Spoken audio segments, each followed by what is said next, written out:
Okay, folks, and welcome to this week's watch along. Hoping you're having a great week wherever you are watching this and whenever you're watching this. This week, I believe we're in the Home Priory, and I'll be painting, I think it's the buck in the Northern Lights, perhaps.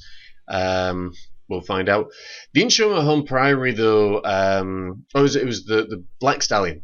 But the Home Priory to me was a really, really special place. I was so excited to go on this journey because I have studied about church history and studied at university for theology, and the Home Priory really just was almost like a time capsule to the past.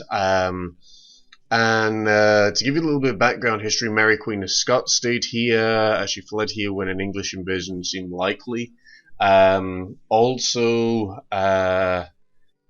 It was sadly pretty much destroyed during the Reformation. There's very little of it. You can see there. There's very little of it that actually really remains, and it was heartbreaking to go there, to remember it and to visually see it at one point as what would have been full of beautiful stained glass windows, what would have been a beautiful big building, and so much history and so much about it and things, and to see what it's basically left to now is really sad.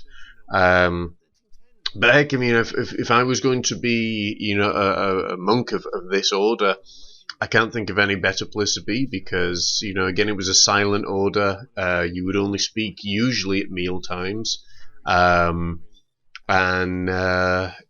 people would come, drop off food, and then leave. It was as simple as that.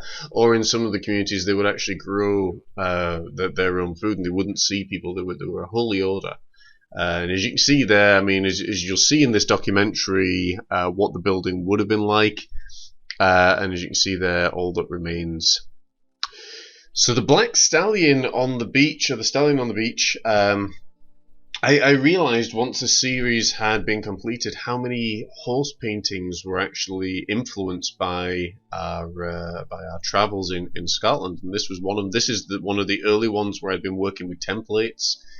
This was a really interesting time for me because just before I'd done everything freehand, and around this time I'm practicing now with templates. I'm trying some other things, and I'm working some different ideas.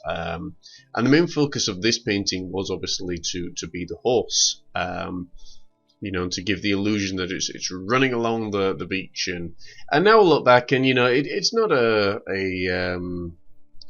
style that I would probably use these days unless I was teaching, but it's certainly a style that I used and enjoyed back then.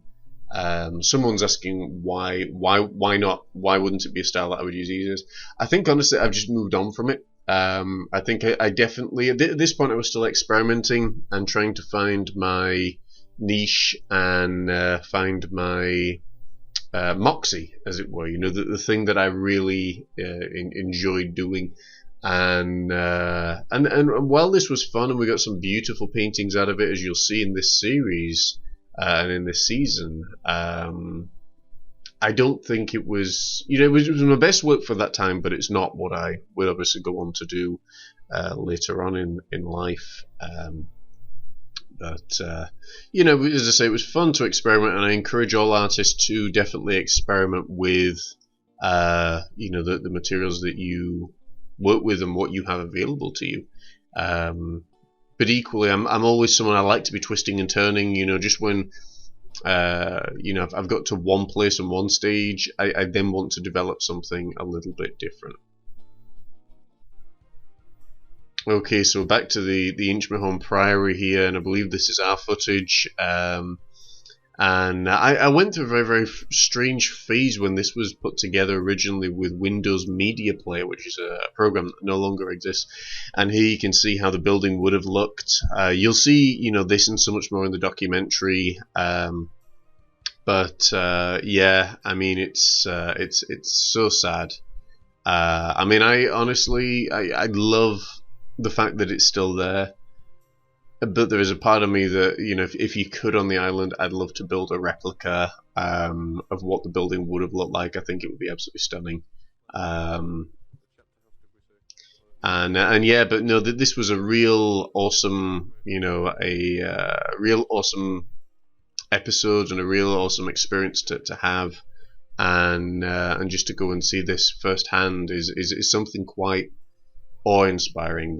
It commands your respect for what these men and women went through, and yeah, it was really really awesome. So, folks, I hope you've enjoyed this episode of Watch Along. Do be sure to check out the and here you can see, just before we wrap up, there you can see the only stained glass I think that still remained. But do be sure to check out the documentary itself, available, of course, by clicking the YouTube link that's in your email.